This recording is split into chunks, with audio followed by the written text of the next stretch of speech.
જૈન સાધુ અને સાધ્વીઓના પગપાળા વિહાર દરમિયાન એક્સિડન્ટમાં મૃત્યુ પામતા હોવાથી સુરતમાં મૌન રેલી કાઢવામાં આવી હતી। આ જૈન સમુદાયે માંગણી કરી હતી કે ફાસ્ટ ટ્રેક કોર્ટ દ્વારા દોષિતોને કડક સજા આપવામાં આવે, સાધુ અને સંતોના રક્ષણ માટે કાયદો બનાવવામાં આવે।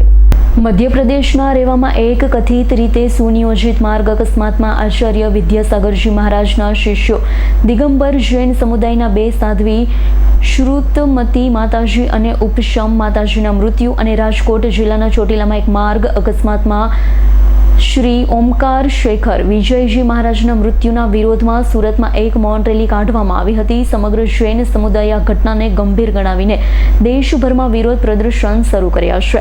તેના પ્રતિભાવમાં સુરત મેટ્રોપોલિટન વિસ્તારમાં દિગંબર, શ્વેતાંબર સ્થાનકવાસી અને તેરાપંથી સમુદાય સહિત સમગ્ર જૈન સમુદાયે શુક્રવારે સુરતમાં મૌન રેલીનું આયોજન કર્યું હતું।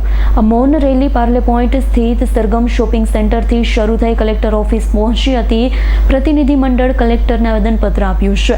જૈન સમુદાયે માંગણી કરી હતી કે કેસના મુખ્ય આરોપીઓ અને ગુન્હામાં મદદ કરનાર તમામ લોકો પર ફાસ્ટ ટ્રેક કોર્ટમાં કેસ ચલાવવામાં આવે, તેમને કડકમાં કડક સજા આપવામાં આવે। ભારત સરકાર પાસે એવી પણ માંગણી કરવામાં આવી હતી તેઓ પગપાળા દેશભરમાં વિહાર કરતા સાધુ સંતો સાધ્વીઓની સલામતી સુનિશ્ચિત કરવા માટે એક ખાસ કાયદો બનાવે, જેથી તેઓ સુરક્ષિત વાતાવરણમાં ધર્મ, સંસ્કૃતિ અને રાષ્ટ્રીય હિતમાં યોગદાન આપી શકે। મૌન રેલીમાં સમગ્ર જૈન સમુદાયના તમામ સભ્યો મોટી સંખ્યામાં જોડાયા હતા અને એકતા દર્શાવી હતી। આ રેલીનો મહારેલી સુરતમાં જે થઈ રહી છે એનો એક સંયોજક છું। આજે રેલી કરવાનો મુખ્ય ઔચિત્ય એવું છે કે જૈન સમાજના અવારનવાર સાધુ સંતો, ભગવંતો, સાધ્વીજીઓ પર એક્સિડન્ટ રૂપે હત્યા થઈ રહી છે। 20 મે 2026ના રોજ રીવા મધ્યપ્રદેશમાં 2 સાધ્વીજી દિગંબર જૈન સંપ્રદાયના હતા, તેઓની એક્સિડન્ટ રૂપે હત્યા કરવામાં આવી છે, જે સ્પષ્ટ રૂપે સીસીટીવીમાં દેખાય છે। એની સાથે સાથે 28 મે 2026ના રોજ ચોટીલામાં પણ એક અન્યાસ અમારા ઓમકાર શેખર શ્રીશ્વરજી મહારાજ સાહેબની પણ આ રીતના એક્સિડન્ટમાં એમનું મોત થયું છે। તે બહુ નિંદનીય છે।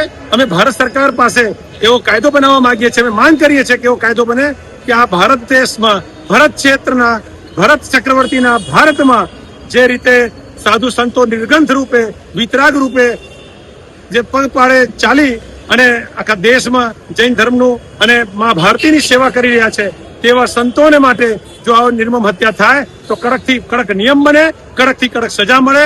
એમાં જેટલા લોકો સંમિલિત હોય તે લોકો અને જે લોકો કરાવતા હોય તેવા લોકોને ખૂબ સજા મળે। તેના કારણે કે ભવિષ્યમાં આવી દુર્ઘટના ન થાય અને આ હિન્દુસ્તાન છે, આ ભારતમાં રહેતા તમામ હિન્દુ, જૈન, બૌદ્ધ, શીખ બધા ભારતીય છે, હિન્દુ છે, તેઓ લોકોનું સંરક્ષણ થાય એ અમારી માંગણી છે। એ સરકાર કાયદો બનાવે।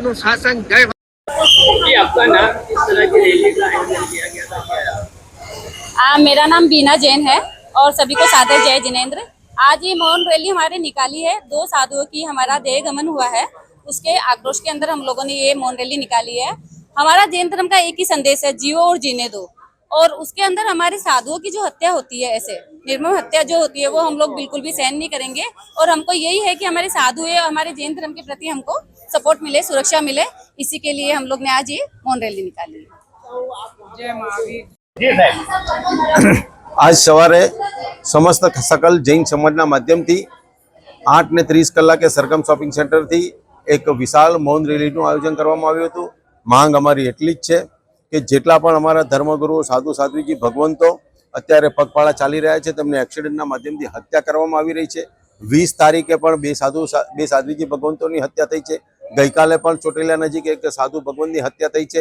આ તમામ જે હત્યારાઓ છે તેઓને શોધી કાઢવામાં આવે, તેમની પાછળ કડક કાયદાથી કાર્યવાહી કરવામાં આવે, તેમને કાયદાના માધ્યમથી એવી કડક કાર્યવાહી આવનારા દિવસોની આવી પ્રકારની કોઈ નવી ઘટના ન બને તે પ્રકારની માંગ સાથે આજે અમે આવ્યા છીએ।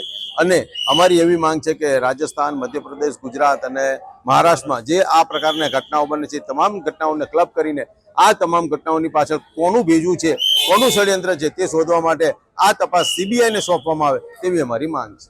मैं जैन समाज से हूँ और मैं सबको यही संदेश देना चाहती हूँ पूरे भारत को कि अहिंसा परमो धर्म, धर्म की रक्षा की जाए। हम जैन साधु साधियों के सब जो निर्मम अत्याचार अन्याय हो रहा है उसके खिलाफ आवाज़ उठाई जानी चाहिए।